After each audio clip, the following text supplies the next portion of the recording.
Talvez vocês se lembrem de 2 semanas atrás, quando eu fiz uma ministração chamada Resgatando Profetas. Eu disse para vocês que era como se Deus estivesse resgatando a essência do ministério, do porquê que a gente começou a fazer isso. E naquela ministração eu disse que tinham pessoas que nem sabiam ainda, mas que Deus ia resgatá-las e ia revelar para elas o propósito que elas tinham. Naquela ministração a gente falou sobre o profeta Jeremias. Estava preso numa cisterna e ele foi resgatado. E foi usado como profeta naqueles dons que ele tinha. Tem muitas pessoas que estão aí sem saber dos dons, sem saber do chamado que Deus tem para a vida dela, que vão ser resgatadas e vão experimentar coisas grandiosas que Deus pode fazer na vida delas. Então eu desafiei vocês a convidarem uma pessoa. O Paulo dobrou aqui, convidou 2 pessoas para a campanha, está com crédito. A convidar uma pessoa a estar aqui com vocês essas 7 semanas. São pessoas que vão caminhar com vocês, são pessoas que vão ver o que Deus vai fazer na sua vida, e são pessoas que você vai ser instrumento de Deus na vida dela, para você orar por ela, para você acompanhar ela. Eu já fiz isso algumas vezes e eu confesso para vocês que muitas vezes Deus me surpreendeu com as coisas que Ele fez. E olha que assim, eu já estou acostumado a não me surpreender com o que Deus faz, mas muitas vezes Ele me surpreendeu. Onde eu achava que Deus podia fazer algo grande, Ele fazia ainda maior, ou melhor, ou diferente. Ele sempre me surpreendeu. Só que, para que Ele possa te surpreender, você tem que achar os seus profetas que precisam ser resgatados. E aí você vai ver Deus agir na vida dele, e você vai ser instrumento na vida dele. Amém?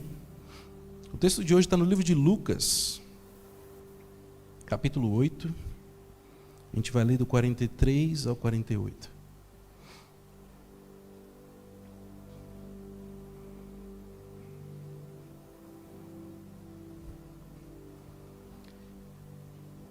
Talvez uma das coisas que vocês vão descobrir, eu não sei como é que vai ser hoje, mas talvez vocês vão lembrar um pouco de quanto que o pastor Renato chora quando ele vai falar sobre Jesus. Porque quando eu fui preparar essa ministração, e eu li o texto pela primeira vez, eu fiquei uns 20 minutos chorando, que eu não conseguia nem voltar para pensar no que eu ia falar. Eu só li o texto e comecei a chorar. E aí eu lembrei que exatamente quando a gente começou o ministério, todas as vezes que eu ministrava sobre Jesus, eu chorava. Todas as vezes que eu ministrava, eu me quebrantava. Talvez das pessoas que estão aqui, talvez a Brenda lembre que eu ministrava no online e chorava nas ministrações. Tamanho é a minha gratidão e meu amor por Jesus, por aquilo que Ele pode fazer na vida de cada um de vocês, e por aquilo que Ele já fez na minha vida. E hoje a gente vai falar sobre um texto muito conhecido, de uma mulher que tinha um fluxo de sangue. Quantos aqui já ouviram falar da história da mulher que tinha um fluxo de sangue? É uma história que é impactante. Mas, assim como essa mulher que sofria desse fluxo de sangue, muitas pessoas passam por situações parecidas, embora não seja a mesma enfermidade. As situações são semelhantes. E talvez vocês consigam achar um paralelo na vida de vocês, na vida de pessoas que vocês conhecem, que deveriam estar aqui hoje, que se beneficiariam dessa mensagem. O nome da série é Impactados por Jesus. E essa é a primeira personagem bíblica que eu escolhi para a gente falar sobre como a presença de Jesus na vida dela impactou e mudou a vida dela. Não foi só uma cura, foi muito mais do que uma cura. Aquilo era o que ela precisava, mas ela tinha toda uma vida inteira pela frente, que nunca mais foi a mesma. Todas as vezes que uma pessoa chegou diante de Jesus, ela foi impactada de uma forma tão tremenda, que a vida dela foi transformada. Talvez alguns de vocês tenham sentido isso. Quando vocês tiveram a primeira experiência com Jesus, vocês colocaram um marco na vida de vocês. Falaram assim, a partir de agora, era o antes do Jesus e após Jesus. Quando a gente tem um encontro com Jesus, uma experiência com Ele, normalmente acontece um divisor de água nas nossas vidas. Assim foi com essa mulher, e eu espero que assim tenha sido com vocês, ou assim venha a ser com vocês.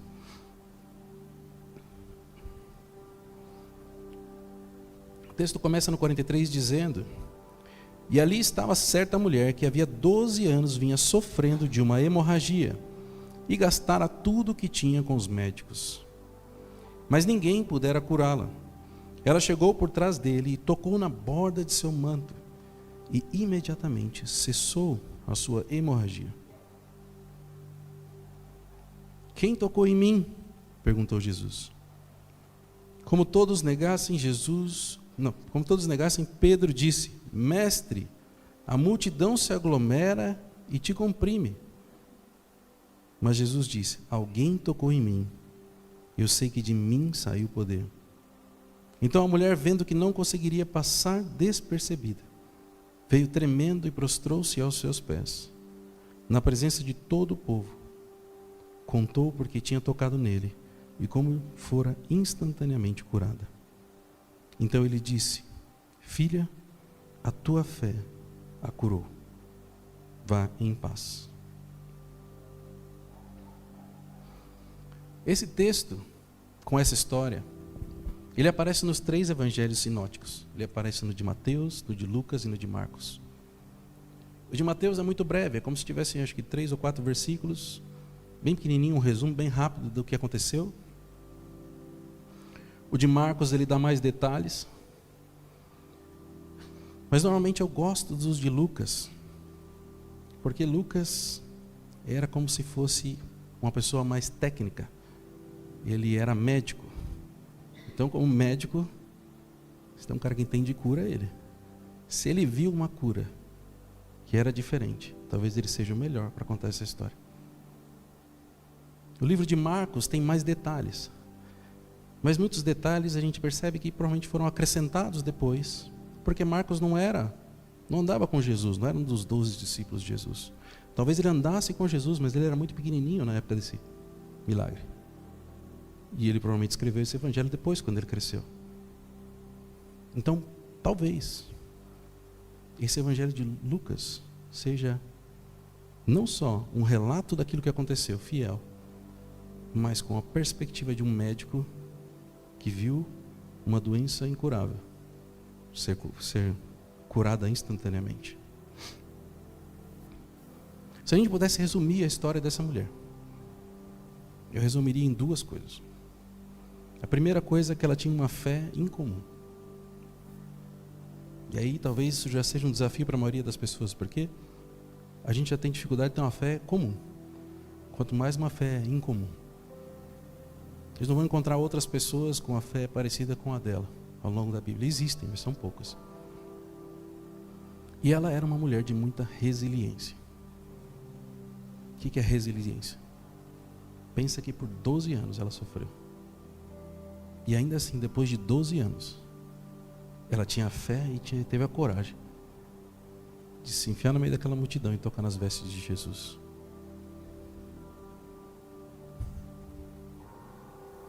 Para que a gente possa fazer um contraste com as nossas vidas, nesse momento. Eu tenho 3 perguntas para vocês. Quanto tempo você consegue enfrentar uma situação até que ela seja resolvida? Imagina uma situação de uma opressão, de uma enfermidade, de algo que é devastador para a sua vida. Quanto tempo você consegue se manter centrado, focado, acreditando que existe a solução para isso? Cada pessoa tem uma resposta para essa pergunta. E talvez, com o testemunho dessa mulher, você vai acrescentar e melhorar a resposta dessa pergunta. A segunda pergunta é: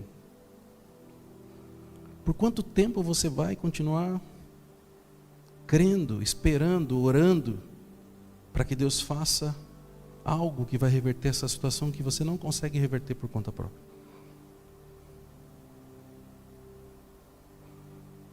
Uma coisa é você olhar para a situação e chegar no limite onde você desiste ou não. Se você conseguir falar assim, eu não vou desistir, talvez você possa falar assim, olha, não desisti, mas também não vou fazer mais nada, vou ficar esperando o dia que acontecer. E existe aquelas pessoas que vão continuar esperando no Senhor, buscando no Senhor, orando, até que aquilo aconteça. Quanto tempo você aguenta orando e buscando algo que talvez demore muito para acontecer? E a última pergunta é se você se lembra de algum momento na sua vida onde você, tomado de uma ousadia, começou a orar e buscar muito alguma coisa. Talvez você orasse, talvez você trabalhasse, talvez você buscasse, e aquilo não aconteceu no tempo que você gostaria. E você acabou desistindo. Muitas vezes a gente ora por coisas e elas não acontecem no tempo que a gente gostaria. E a gente vai diminuindo a intensidade daquilo que a gente busca, daquilo que a gente ora. Acontece alguma coisa, a gente fala assim, vou orar todos os dias por isso. Aí demorou um mês, eu estou orando uma vez por semana. Demorou um ano, uma vez a cada semestre, uma vez a cada ano. Se existe algo que você orou um dia e desistiu, talvez seja a hora de voltar a orar de novo por isso. Mas olhando para o contexto desse texto que a gente leu, dessa história, a gente vê uma mulher que a Bíblia diz que estava enferma há 12 anos. E a gente olha para ela simplesmente dessa perspectiva que a Bíblia trata a partir do momento onde ela é apresentada para nós. Mas talvez você nunca tenha pensado como é que era a vida dessa mulher 12 anos antes dela descobrir. Antes dela descobrir a enfermidade, antes dela começar a sofrer. Já pararam para pensar nisso? Talvez ela tivesse a vida que as pessoas consideram a vida ideal. Talvez ela tivesse família, talvez ela tivesse alegria, talvez ela tivesse saúde, talvez ela tivesse muitos bens materiais, muitas posses, e eu acredito que ela tinha todas essas coisas. Assim como acontece com as nossas vidas, as coisas estão indo super bem, e de repente a gente recebe uma notícia que parece que jogou por água abaixo todos os nossos planos, os nossos sonhos, tudo aquilo que a gente tinha planejado não saiu do jeito que a gente esperava. E provavelmente aconteceu isso com ela. Ela devia ter uma vida ótima, uma vida perfeita, tinha posse, tinha bens, e de repente ela começou a sofrer de uma enfermidade.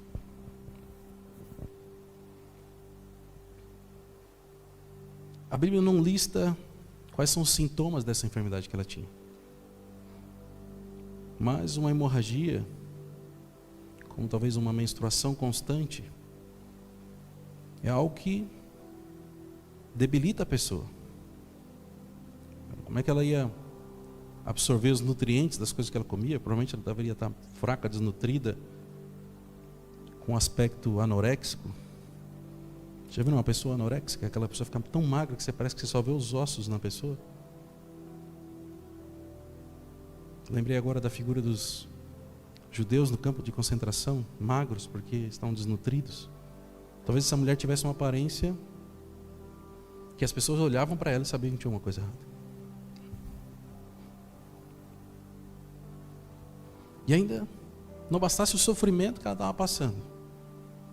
Ela estava em meio a toda uma tradição judaica que, de certa forma, colocava ela numa posição de separação, de discriminação, de humilhação. Todas as vezes que a mulher menstruava, ela era considerada impura perante a lei judaica. E ela tinha que se separar das pessoas.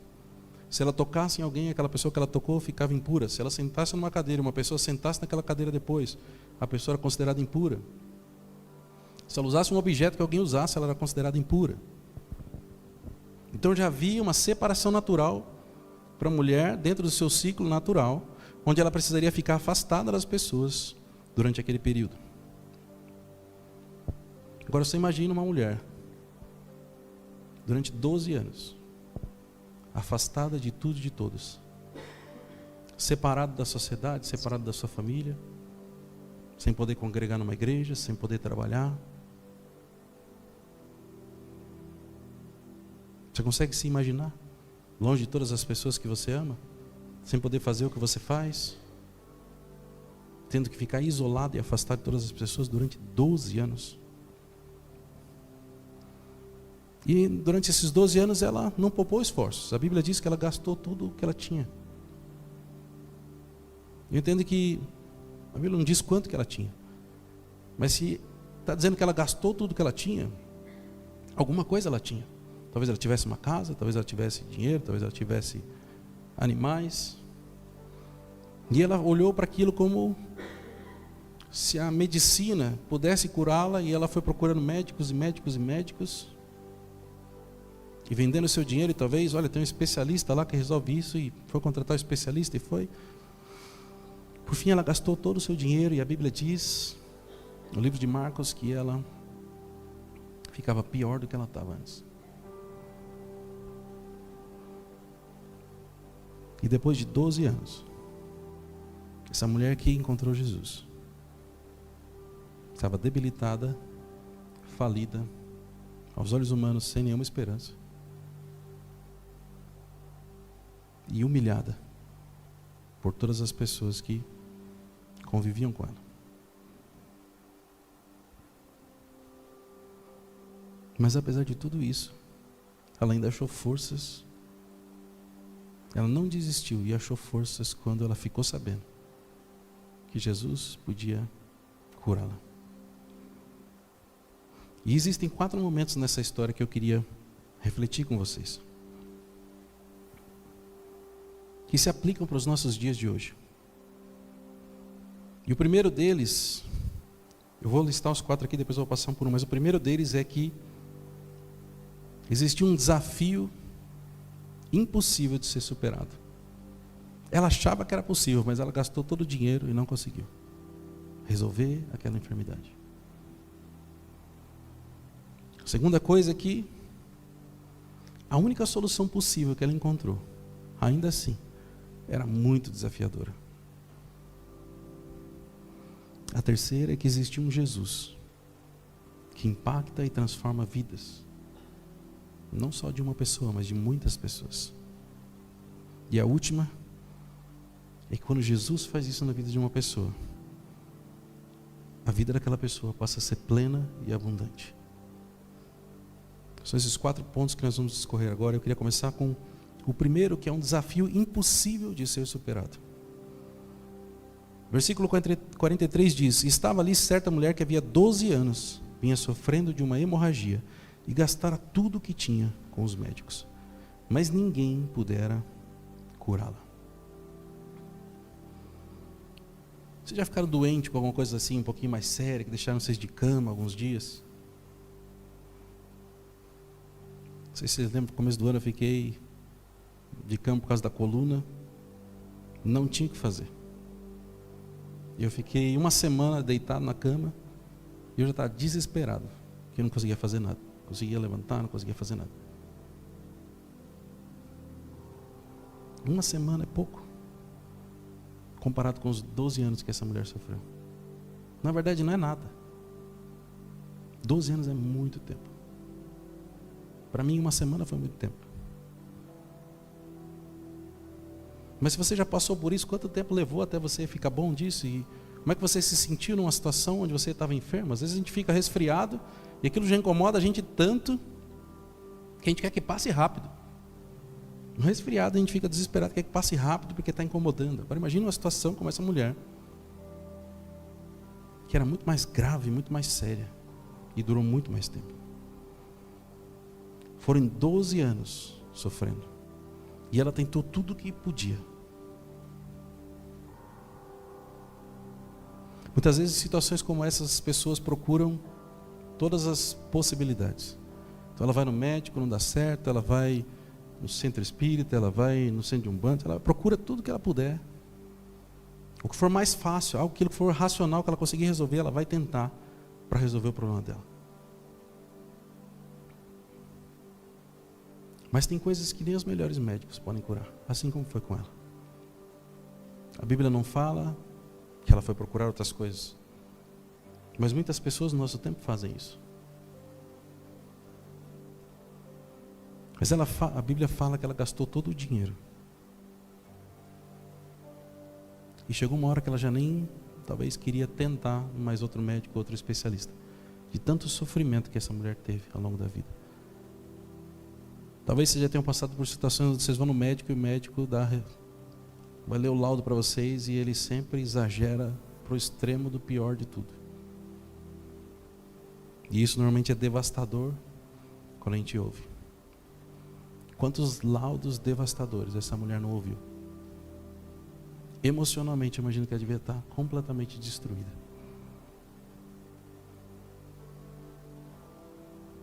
Talvez a gente desistiria por muito pouco. E ela teria tudo para ter desistido.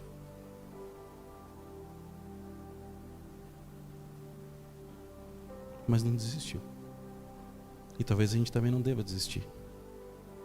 Talvez não seja uma enfermidade física que você está lutando, talvez seja qualquer outro tipo de problema, talvez seja financeiro, talvez seja um relacionamento.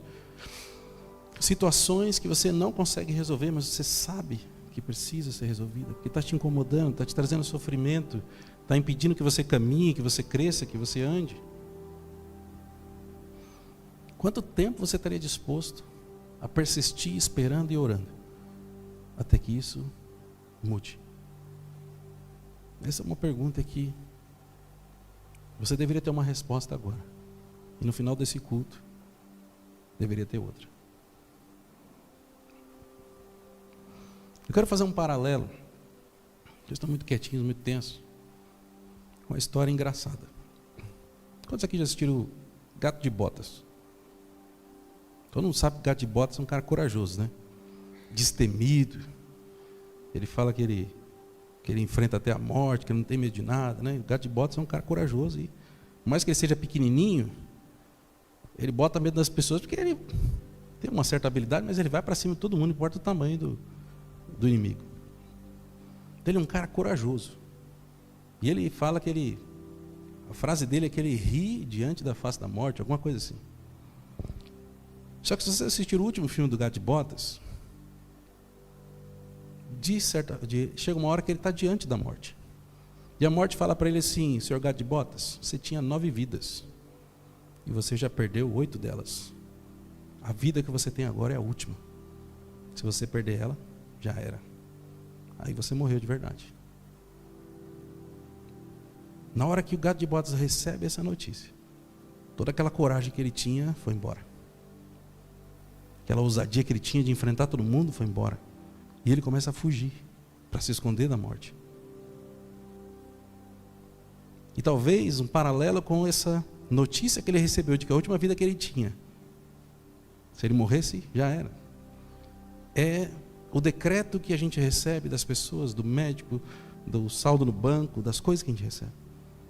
Quando a gente recebe algo, a gente olha, igual o Gato de Botas, fica desesperado e fala assim: eu vou fugir desse negócio. Para muitas pessoas a fuga é o suicídio. Eu vou tirar minha própria vida. Para outras pessoas a fuga é o vício, é drogas, álcool, remédios, ou qualquer coisa. Para alguns a fuga é: eu vou sair desse emprego, eu vou sair dessa cidade, eu vou sair dessa igreja. Para outros a fuga é a separação, o divórcio, o distanciamento das pessoas próximas, sejam pais, sejam irmãos, sejam amigos. Se afastar das pessoas que a gente se importa. Para outros a fuga simplesmente é transferir a responsabilidade e falar: a culpa é das pessoas ao redor, eu não tenho nada de errado. É uma fuga, não está assumindo a responsabilidade. Mas fugir nunca resolve o problema. Porque normalmente o problema está com a própria pessoa. Se você tiver uma enfermidade no seu corpo, não tem como você fugir dela. Se você está passando por uma situação difícil no seu trabalho e você está pensando em trocar de emprego, provavelmente você vai fugir e você vai encontrar a mesma coisa no outro emprego. Se você está passando por uma situação difícil na sua casa, se você sair, talvez você vai encontrar a mesma coisa. Porque você não foi trabalhado, você não permitiu que Deus usasse aquela situação para fazer com que você cresça, para que você se desenvolva.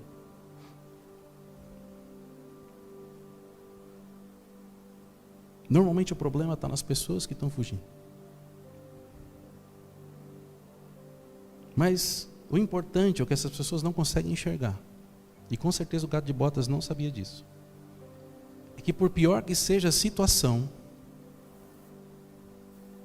a gente não precisa passar por ela sozinho. Porque a gente pode passar com ela com Jesus. Todas as vezes que eu vejo a história de alguém que tirou sua própria vida, eu fico imaginando que se a pessoa conhecesse Jesus, ela teria uma outra alternativa para aquilo que ela estava vivendo. E Jesus deu uma palavra de incentivo para que a gente confiasse nele. Ele disse: eu lhes disse essas coisas para que em mim vocês tenham paz. Diante das tribulações, diante dos problemas, diante de todas as coisas, diante das enfermidades, qualquer coisa que se levantar contra vocês, Jesus disse essas coisas para que nele vocês tenham paz. Neste mundo vocês terão aflições, contudo tenham ânimo. Eu venci o mundo. Jesus está dizendo que ele venceu todas as coisas e nele a gente pode encontrar paz. E existe uma diferença entre simplesmente esperar por esperar, ou seja, eu não vou fugir, eu vou ficar esperando alguma coisa acontecer. Eu estou esperando sem fazer nada. Existe uma diferença de esperar no Senhor. O texto de Isaías 40, 29 e 31 diz: dá vigor ao cansado e multiplica as forças ao que não tem nenhum vigor. Os jovens se cansarão e fatigarão, e os jovens certamente cairão. Mas os que esperam no Senhor renovarão as suas forças, e subirão com asas como águias, correrão e não se cansarão, caminharão e não se fatigarão. Ainda que existe uma distância gigante entre o que você está vivendo hoje e a solução do seu problema, Jesus está dizendo para você confiar nele, porque é ele que vai renovar suas forças, é ele que vai te fazer correr e não cansar, é ele que vai te fazer caminhar e não se fatigar. É nele que você vai encontrar a força necessária para que você possa enfrentar qualquer coisa. E aí a gente entra no segundo ponto, que depois de gastar todo o dinheiro que ela tinha com os médicos, ela já não tinha mais muita opção. Médico caro já não era uma solução para ela. Ela achou uma solução. Alguém falou que Jesus curava os enfermos.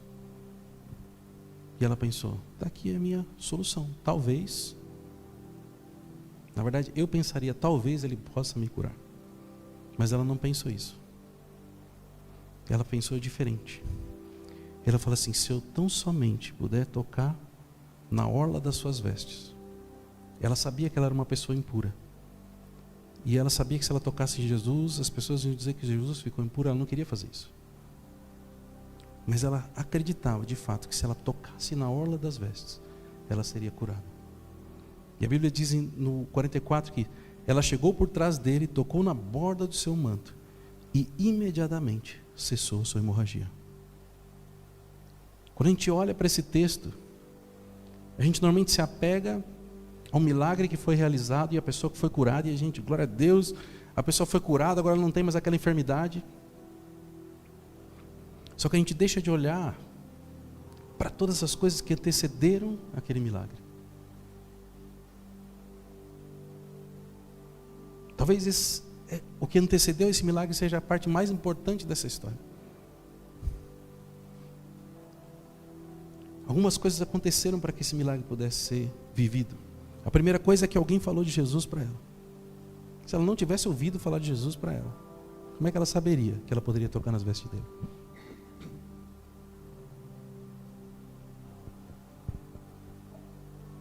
É por isso que vocês precisam olhar para as pessoas ao redor e falar para ela que existe um Jesus que pode resolver o problema dela. Se elas não souberem, elas não vão buscar, elas não vão ter como procurá-lo. Alguém falou de Jesus para ela e acendeu uma esperança de que ela poderia ser curada. A segunda coisa que ela fez foi se enfiar no meio da multidão, escondida, sei lá como. Nem sei se dava para ela ficar escondida, porque depois de 12 anos todo mundo devia conhecer essa mulher. Não tem como ela se esconder, ela era uma pessoa que estava afastada da sociedade, então ela já tinha uma marca nela. Mas ainda assim ela foi no meio daquela multidão, desobedecendo todas as tradições, porque saiu encostando um monte de gente. E ela fez o que ela acreditava. Ela chegou por trás dele e tocou na orla das vestes, porque ela sabia que se ela fizesse isso, ela seria curada. Era a última esperança que aquela mulher tinha.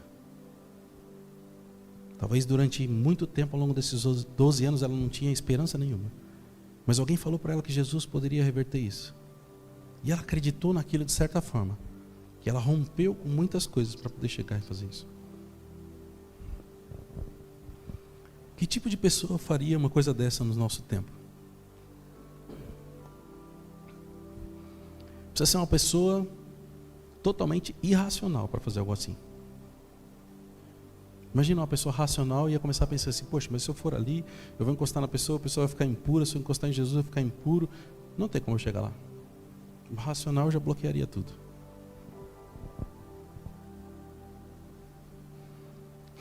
A atitude dela não faz sentido nenhum, do ponto de vista racional. Até porque, quantos de vocês acreditam que, sei lá, se vocês fizeram alguma coisa como ela, olha, eu vou passar ali, vou tocar no púlpito e vou ser curado. Vou dar um exemplo aqui, não é o púlpito que cura, mas com certeza nunca passou pela cabeça de vocês. Não é algo que é ministrado, não é algo que é pregado. Não é algo que a gente fala assim, olha, vai lá e toca em tal lugar que você vai ser curado, embora algumas denominações até façam isso de uma forma exagerada. Mas quantos de vocês de fato estariam dispostos a fazer algo que o racional não compreende? Ou que o racional nunca vai compreender nem explicar? E se você pensar, ele só vai achar dificuldades e empecilhos para que você viva isso. Será que você romperia com o racional? Será que você daria ouvidos ao racional?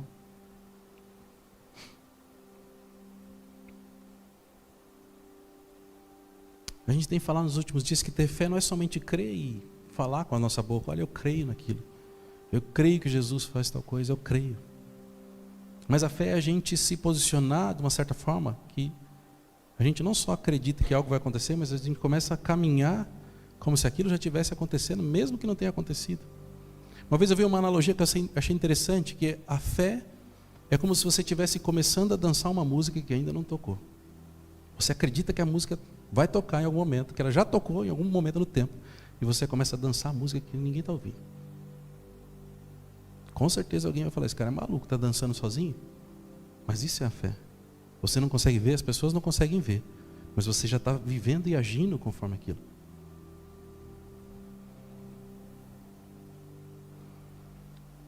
E a maior dificuldade é agir quando a situação fica desconfortável ao extremo.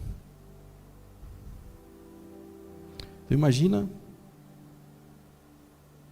o exemplo que eu acabei de dar de você dançar uma música que ainda não está tocando. Agora imagina que você precisa dançar diante de muitas pessoas. Pessoas que você conhece, pessoas que você vai encontrar na semana que vem no trabalho, pessoas que você vai caminhar ao longo da vida, e talvez até pessoas que você não conhece. Você está no meio do supermercado e começa a dançar uma música que nem está tocando. As pessoas vão achar que você está louco. Faz algum sentido para o racional? Nenhum. Mas muitas vezes o que a gente precisa fazer para que o sobrenatural seja manifesto na nossa vida é romper com o nosso racional, é fazer as coisas que não faz o menor sentido, nem para nós, nem para as pessoas ao redor. Mas ainda que a gente não compreenda, muitas vezes faz sentido para o Deus que vai fazer o sobrenatural, um milagre na sua vida, que vai trazer uma restauração.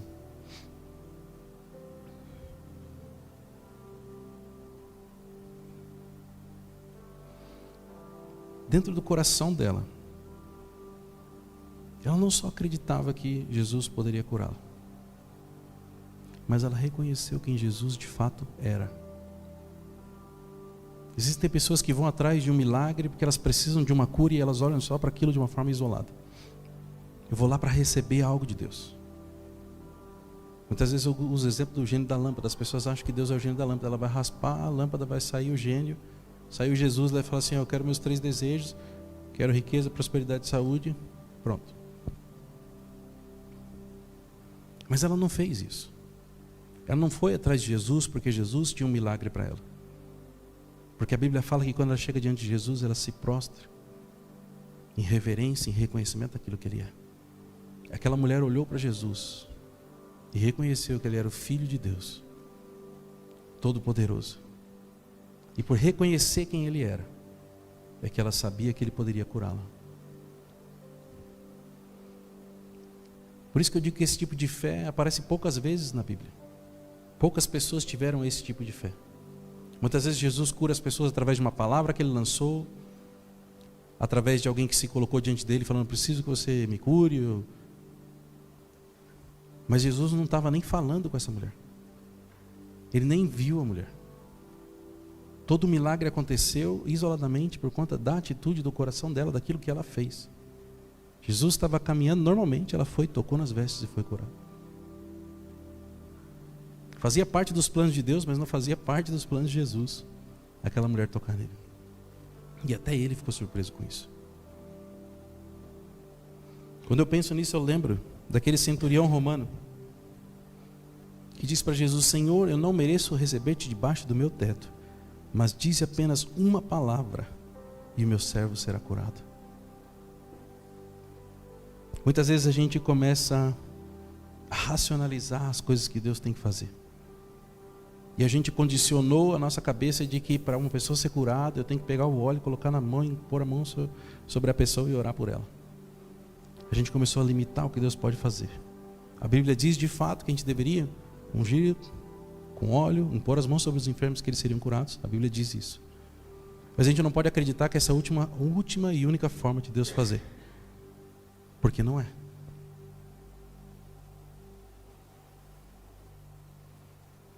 A sua fé precisa ser irracional. Precisa olhar para Jesus por quem Ele realmente é. O Jesus que a gente cantou agora na última música, que tem os olhos de fogo, agora Ele tem fogos nos olhos. O Jesus que tem todo o poder e autoridade e pode fazer todas as coisas. Se você parar para pensar no que Ele pode fazer ou como Ele vai fazer, provavelmente você perdeu a sua oportunidade. A gente nunca vai saber quando, como, onde, mas a gente tem que estar atento aos sinais, para que ainda que seja desafiador, a gente possa obedecê-lo e se mover em direção àquilo que Ele tem para nós. O terceiro ponto fala sobre Jesus que impacta e transforma muitas vidas. Quando aquela mulher tocou em Jesus, Ele perguntou assim, quem tocou em mim? Como todos negassem, Pedro disse, mestre, a multidão se aglomera e te comprime. Mas Jesus disse, alguém tocou em mim, e eu sei que de mim saiu o poder. Imagina aquela multidão de gente, a gente não sabe quantas pessoas tinham, mas imagina muita gente, pressionando e apertando Jesus, e os discípulos tentando separar. Muitas pessoas tocaram em Jesus naquele momento, por isso que os discípulos ali se espantaram com a pergunta de Jesus. Imagina você está andando no meio da multidão, não sei se tem algum lugar aqui muito cheio, que a gente pode ir, sei lá, vai no Limeirão assistir um jogo de futebol, as pessoas se apertando, aí no meio do nada Jesus parece assim, opa, alguém me tocou. Os discípulos muito racionais, como a gente já ministrou outros dias, que eram, como assim alguém te tocou? Pedro pergunta, né? Pedro é o porta-voz ali, o cara que às vezes levava umas bordoadas porque falava o que todo mundo estava pensando. Como assim alguém te tocou? Está todo mundo te espremendo, as pessoas estão encostando em você de tudo quanto é lado, mas você fala que alguém te tocou? Talvez Jesus tenha dito isso como uma reação de algo que ele não esperava. Por isso que eu acho que não estava nos planos dele ser tocado por aquela mulher. Ele tinha um objetivo, ele estava caminhando. O Espírito Santo revelava muitas coisas para ele. Mas eu entendo que ali ele foi pego de surpresa. E aí quando ele explica, ele fala assim, alguém tocou em mim, porque eu senti que de mim saiu o poder. Jesus já tinha realizado muitos milagres e provavelmente ele já tinha visto, já tinha sentido o poder fluindo através da vida dele. Mas dessa vez foi diferente porque ele foi pego de surpresa. Uma boa surpresa, diga de passagem.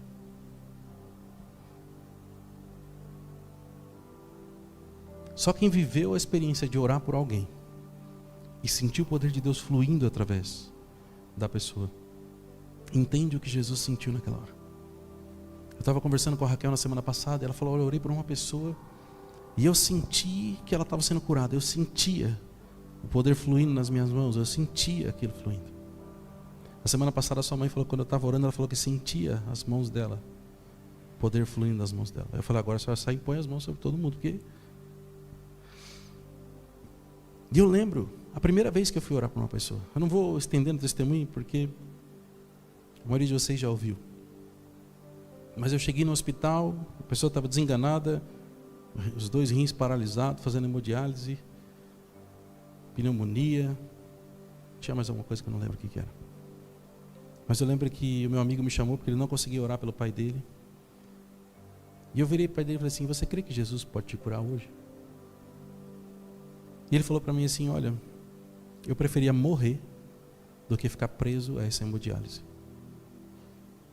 Lembra que eu falei que as pessoas preferem a fuga? Diante do decreto, ele foi confrontado com uma situação onde ele teria que ficar preso, fazendo hemodiálise talvez todos os dias para o resto da vida. E eu falei assim, se você crê, Jesus vai te curar hoje. E eu me lembro que quando eu comecei a orar por ele, eu senti o poder de Deus fluindo tão forte, que eu não sabia se eu ia conseguir terminar de orar ou se eu ia cair no chão. Porque as minhas pernas começaram a ficar bamba e eu estava brigando para conseguir continuar de pé e terminar a oração por ele. E eu lembro que eu saí daquele quarto, eu não falei nada para ele, saí daquele quarto, virei para meu amigo que tinha me chamado e falei assim, olha, se o seu pai não foi curado hoje, eu não sei o que Deus fez aqui. Porque o que eu senti aqui, eu nunca senti antes. Eu senti o poder de Deus fluindo através de mim. Eu senti que de fato ali eu fui um instrumento de Deus para que aquilo acontecesse. E vocês sabem que, obviamente, Deus curou ele. No dia seguinte, meu amigo me liga chorando, falou assim, meu pai acabou de ter alta do hospital. Os 2 rins voltaram a funcionar e não tem mais nada.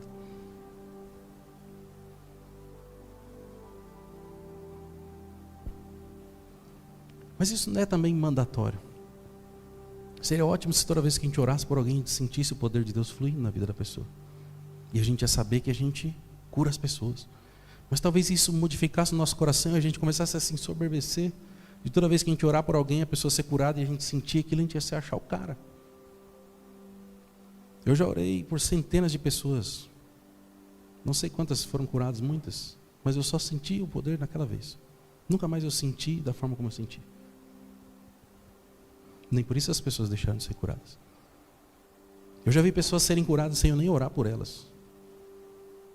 Estava orando por outras coisas. Talvez no ambiente onde a presença de Deus se manifesta, aqui na igreja a gente está orando, daqui a pouco a pessoa foi curada. Não sabia que a pessoa precisava ser curada, não sabia que precisava orar por ela. Estava orando por outras coisas e a pessoa foi curada. A gente não pode engessar o que Deus pode fazer.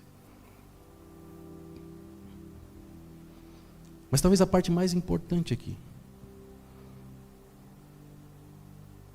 é quando Jesus faz algo sobrenatural, quando Ele cura alguém, quando Ele restaura a vida de uma pessoa, quando Ele faz algo que o nosso racional não consegue explicar. Ele obviamente quer alcançar aquela pessoa que estava orando, que estava buscando. Mas o milagre não é só para ela. O milagre é para todas as pessoas que estão ao redor. Se vocês pararem para pensar ali, tinham discípulos que nem entendiam o que Jesus estava perguntando, que alguém tinha tocado nele. E ele para tudo para conversar com aquela mulher. E os discípulos pensando, a gente estava indo para lá, por que ele está indo conversar com ela? Falando que alguém encostou nele. Eles não estavam entendendo. Mas aquele testemunho valia para os discípulos, valia para a multidão que estava assistindo. Assim como aquilo que Deus vai fazer na sua vida, vale para as pessoas que estão ao seu redor. As pessoas que te conhecem, que trabalham com você, as pessoas que talvez entendem a sua luta, o seu problema. No caso dessa mulher, ao longo de 12 anos, eu tenho certeza que ela conheceu muita gente. Alguns provavelmente se compadeceram dela, oraram por ela. Alguns olharam para ela e falaram assim, olha, talvez fosse melhor Deus levar ela, para ela parar de sofrer. Mas as pessoas conheciam a história dela. E todas essas pessoas foram impactadas por aquilo que Deus fez na vida delas. É por isso que muitas vezes a gente não recebe aquilo que a gente busca de uma forma tão rápida. Porque Deus tem que trabalhar na nossa vida e Deus tem que trabalhar na vida das pessoas ao nosso redor. Quando Ele faz algo, não é individual. É sempre no coletivo. E aquilo que Deus vai fazer na vida de vocês não é só para a sua vida. Vai ser principalmente para a sua vida. Mas vai ser para todas as pessoas que estão ao seu redor.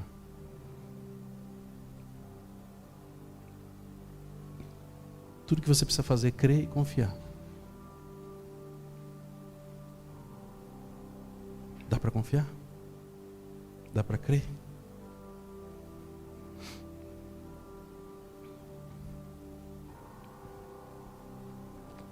para a gente encerrar, deixa eu ver quanto tempo a gente tem.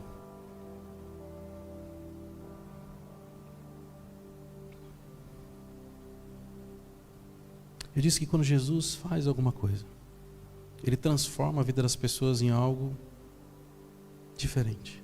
Vira um marco na vida daquelas pessoas. Quando Jesus parou aquela caminhada diante da multidão, Ele pediu para que aquela mulher, ele não disse uma mulher, não sabia quem era, mas Ele pediu para que a pessoa que tocou nele se apresentasse. Agora vocês imaginam aquele exemplo que eu dei da gente dançando no meio de uma multidão, passando vergonha. E aquela mulher, embora ela tivesse sido curada, ela transgrediu muitas coisas para fazer aquilo. Ela rompeu com muitas regras da sociedade. Imagina o que as pessoas pensariam se ela fosse desmascarada, soubessem que ela tinha tocado Jesus, soubessem que ela tinha passado no meio da multidão e tocado todas aquelas pessoas. E Jesus fala para ela se apresentar. Quantas pessoas terão coragem de se apresentar? E falar assim, fui eu que fiz isso. Normalmente nessas situações onde o racional quer tomar conta de novo. E eu já vi muitas pessoas perderem coisas maravilhosas que Deus fez na vida delas. Já vi pessoas que estavam desenganadas pela medicina serem curadas. Mas nessa hora de reconhecer que foi Jesus que fez, elas simplesmente se omitiram. E com o tempo passando, talvez algumas voltaram na mesma situação, algumas ficaram em situações piores. Eu não acredito que Deus tem isso para as pessoas, eu acredito que Deus tem uma cura definitiva. Mas uma experiência como essa, para que as pessoas de fato reconheçam que foi Ele que fez.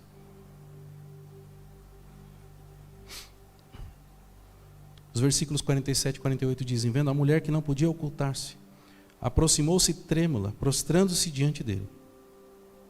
Declarou, à vista de todo o povo, a causa por que havia tocado e como imediatamente fora curada. Então lhe disse, filha, a tua fé te salvou, vai-te em paz. O texto fala que ela estava tremendo de medo, porque ela teria que confessar aquilo que ela fez. Como eu falei para vocês, ela não podia estar ali, ela era impura, ela tinha que estar fora da cidade, ela não podia encostar em ninguém, ainda mais num mestre como Jesus. Ela esbarrou em muitas pessoas para poder alcançar Jesus, que segundo a tradição teriam ficado impuras. E ela podia ter transformado Jesus numa pessoa impura, na ótica daquelas pessoas que estavam ali. E esses pensamentos normalmente são pensamentos parecidos com o que a gente tem diante das dificuldades, ou diante das coisas que se colocam. A gente pode ter recebido um milagre, mas surgem coisas que nos fazem refletir. Quando o povo de Deus estava saindo do Egito, todo mundo rico, cheio da grana lá, que tinha pegado todos os despojos do Egito, falando, agora a gente vai para a terra prometida. Eles chegaram diante do Mar Vermelho e estavam numa situação onde eles olhavam para trás, os egípcios perseguindo eles, olhavam para frente o Mar Vermelho. E eles viraram para Moisés e falaram assim, Moisés, você trouxe a gente até aqui para que a gente morresse aqui? Mas às vezes Deus precisa de algo para marcar e selar aquilo que Ele fez.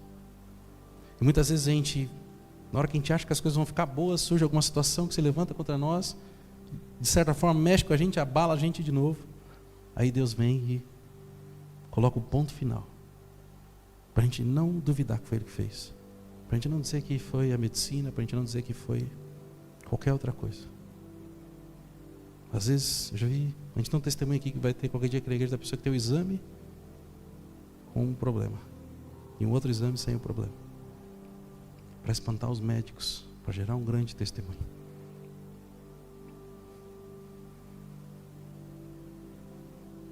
Mas são nessas horas que a gente começa a questionar tudo, a gente começa a pensar se vale a pena correr o risco, pensar se o que as pessoas vão dizer da gente, se a gente falhar, se não for verdade. Mas o que Jesus fez com ela, para ela se apresentar, eu entendo que não foi por acaso. Ela teve que, diante de toda aquela congregação, se posicionar e mostrar para aquelas pessoas a fé que ela tinha. Talvez ali seja o princípio do ensinamento que diz em Romanos 10:9, se você confessar com a sua boca que Jesus é o Senhor e crer em seu coração que Deus o ressuscitou dentre os mortos, será salvo. Jesus não tinha ressuscitado, mas ela tinha vivido um milagre e ela ainda não tinha confessado com a sua boca. Talvez ela saísse dali e fosse embora curada, mas ainda tinha ainda tinha um pedacinho para restaurar na vida dela, e ela precisava confessar. Jesus não precisava da confissão dela, mas ela precisava.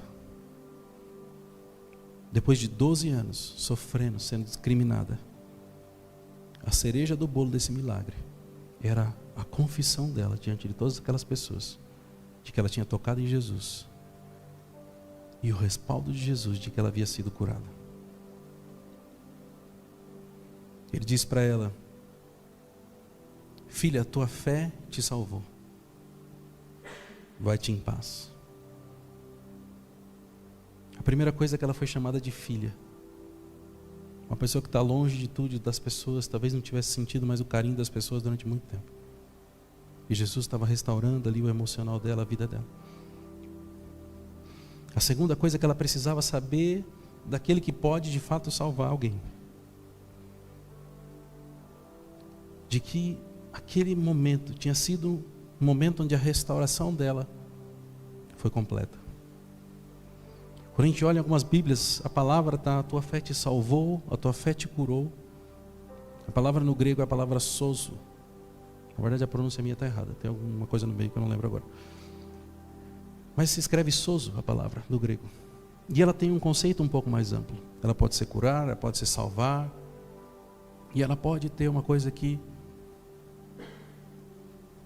para mim, faz mais sentido do que todas essas. Essa palavra também tem o sentido de uma restauração completa. E era o que Jesus estava fazendo com ela. Jesus estava restaurando o corpo físico, as emoções dela. Estava restaurando a posição dela diante da sociedade. E não só aquilo que estava acontecendo ali, mas Jesus estava apontando ela de novo para o futuro que Ele tinha planejado para ela. Porque o que Ele diz em seguida é: vai-te em paz.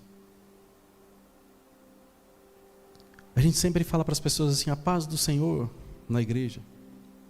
E a gente não sabe exatamente por que vem essa palavra. A palavra que foi usada aqui é uma palavra no grego, mas era comum os judeus usarem essa palavra, vai-te em paz. Normalmente eles recebiam as pessoas com a palavra shalom, e eles despediam as pessoas com a palavra shalom. Só que no original, no hebraico, a palavra shalom, ela não é só paz. Paz do Senhor, como a gente diz. Ela tem um significado de prosperidade. E o que Jesus está dizendo para ela aqui no final: vai-te em paz. Ele está dizendo assim: a partir de agora, que você seja próspero em todas as áreas da sua vida. Na saúde, nas finanças, no seu relacionamento com Deus, na sua família.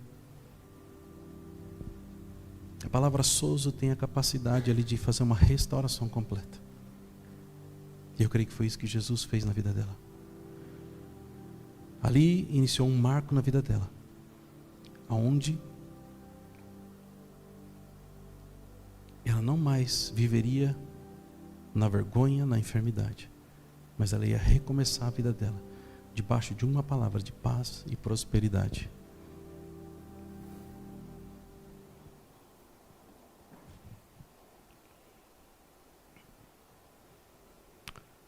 Feche seus olhos, curva sua cabeça.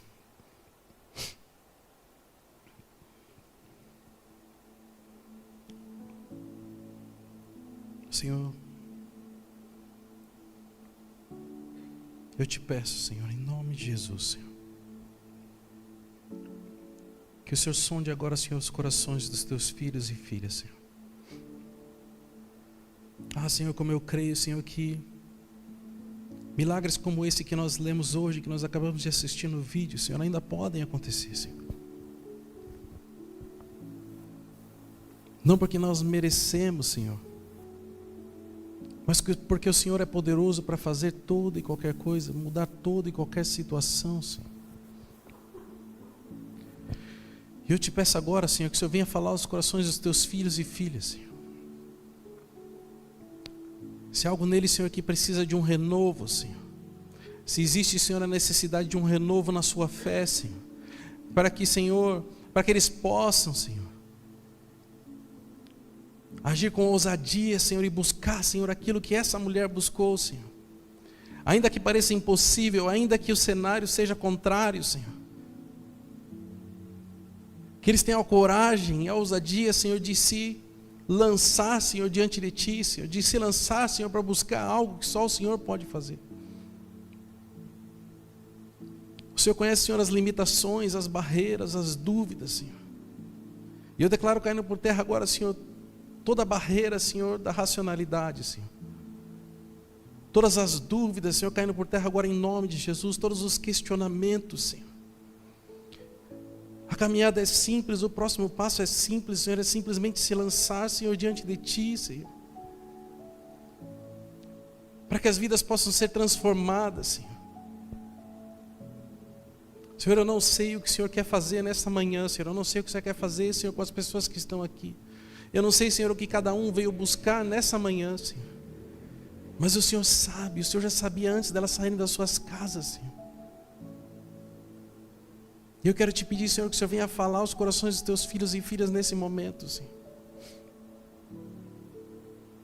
Para que eles possam não simplesmente ser tocados, Senhor, por uma mensagem ou por um vídeo que foi passado, Senhor. Mas que eles possam de fato viver uma experiência contigo que eles nunca viveram antes, Senhor. Ao longo dos 17 anos, Senhor, de caminhada contigo, Pai, eu já vivi tantas coisas que eu sei que o Senhor ainda pode me surpreender, Senhor. E eu te peço que o Senhor venha surpreender, Senhor, os teus filhos e filhas com algo novo nesta manhã, Senhor. Com algo que eles nunca viveram, com algo que eles nunca presenciaram, Senhor.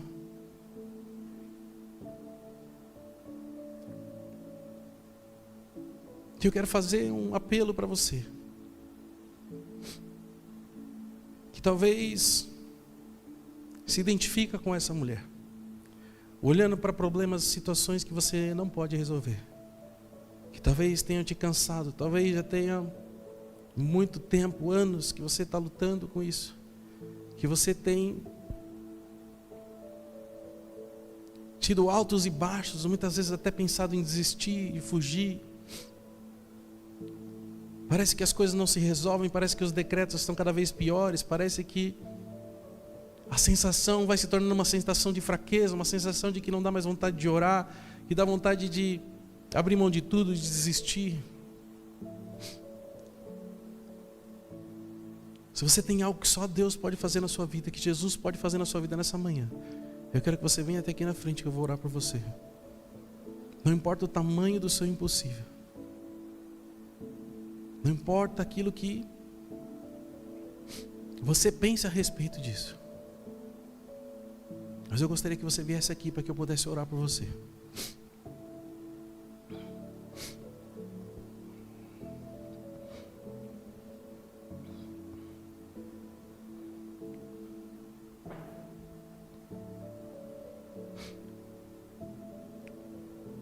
Deus tem um tempo de restauração para as nossas vidas. E eu sei que talvez muitos de vocês tenham feito tudo o que vocês podem do ponto de vista racional. E talvez assim como aquela mulher tentou ao longo de 12 anos. Até aqui não foi possível.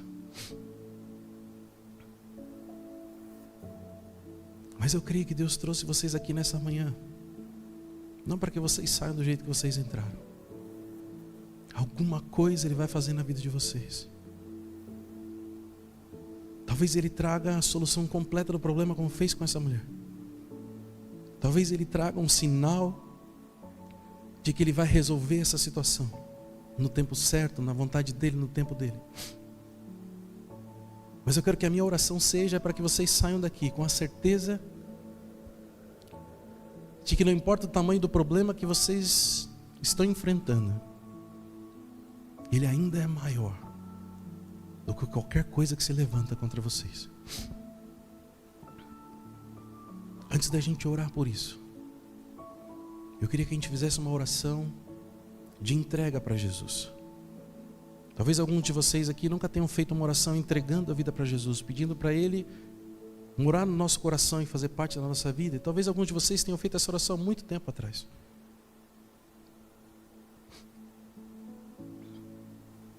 E eu queria que nós fizéssemos hoje. Quem fizer pela primeira vez, vai fazer pela primeira vez. Quem repetir, vai ser uma renovação dos votos da aliança.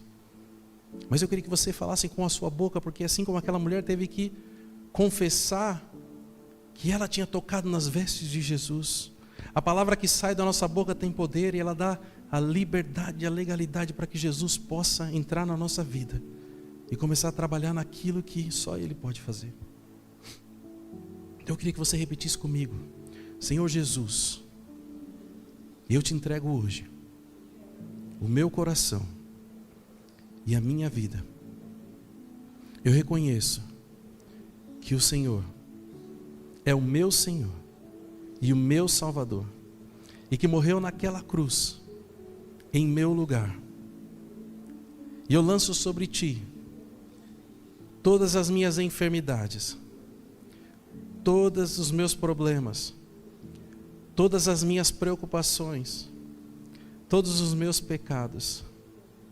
E a partir de hoje, eu decido andar contigo em uma nova vida. Ajuda-me, Senhor, a caminhar de acordo com a tua vontade e viver tudo aquilo que o Senhor tem para a minha vida.